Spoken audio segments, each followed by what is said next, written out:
There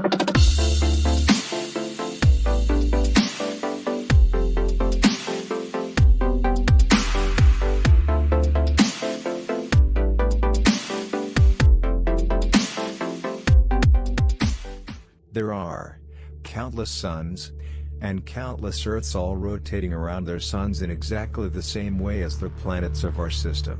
We see only the suns because they are the largest bodies and are luminous, but their planets remain invisible to us because they are smaller and non-luminous. Now we know it is true that there are countless suns and countless planets orbiting their suns. Therefore, to think about how it all began, we need to look outside our solar system. Our solar system is a tiny part of a galaxy, which is a tiny part of the universe. In the past few decades, new technology has revealed nearly 4,000 exoplanets in over 2,600 planetary systems. The planetary system is considered as a byproduct of the star formation process, so let us proceed to understand how interstellar matter is transformed into stars and planets. Star formation. The most massive reservoirs of interstellar matter, and some of the most massive objects in the Milky Way galaxy, are the giant molecular clouds. These clouds have cold interiors with a temperature of only 10 to 20 K. Most of their gas atoms are bound into molecules. These clouds are the birthplaces of most stars in our galaxy. The masses of these clouds range from 1,000 times the mass of the Sun to about 3 million solar masses. Within the clouds are cold, dense regions with typical masses of 50 to 500 times the mass of the Sun, called as clumps. Within these clumps, there are even denser, smaller regions called cores. The cores are the embryos of the stars.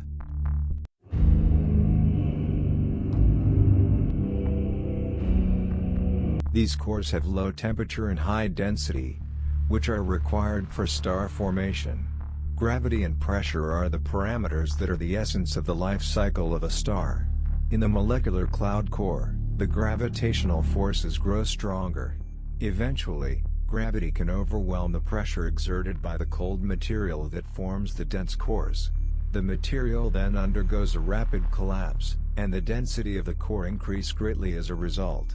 During this time, a dense core contracts to become a true star, and the core is called the protostar, an object that is about to become a star. The surface of the protostar is heated to a temperature of thousands of degrees as the cloud collapses. Particles are pulled toward the center by gravity. As they fall, they move faster and faster. As they become more densely packed, they begin to crash into each other, causing random motions and raising the temperature of the core. In short, the gravitational energy is converted to thermal energy.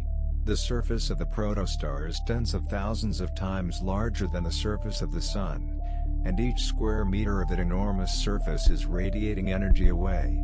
As a result, the protostar is thousands of times more luminous than our Sun.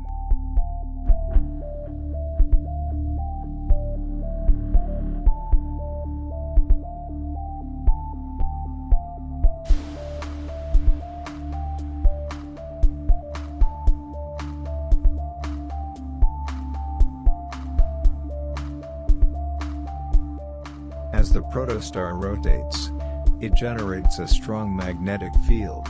The magnetic field also generates strong protostellar wind, which is an outward flow of particles into space. Eventually, the wind and jets clear away the extra gas around the protostar and allow it to come into view. The clouds that surrounded the protostar flatten and forms a protostellar disk that spins around the protostar. These disks sometimes combine into the planetary system. The steps in formation of a star. Dense cores form within a molecular cloud. Protostar with a surrounding disk of material forms at the center of a dense core, accumulating additional material from the molecular cloud through a gravitational attraction. A stellar wind breaks out, but is confined by the disk to flow out along the two poles of the star. Eventually, This wind sweeps away the cloud material and halts the accumulation of additional material, and a newly formed star, surrounded by a disk, becomes observable.